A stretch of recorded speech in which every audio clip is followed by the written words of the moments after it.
Hey guys, how's it going? My name is Adam. Today I'm going to show you how to use multiple accounts in WhatsApp iPhone.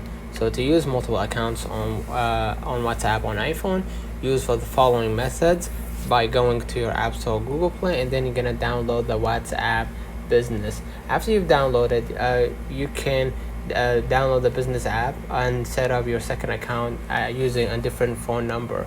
If you have a dual SIM card, like iPhone XR, XS, and later models, you can use two phone numbers. Okay, and basically you can log in with a different number. Okay, and you can use a third-party app like Parallel Space allows you to clone apps and enabling you to run two instances of WhatsApp on the same device. Be cautious, as a third-party apps may pose security threats. So let me know in the comments if this video helped you.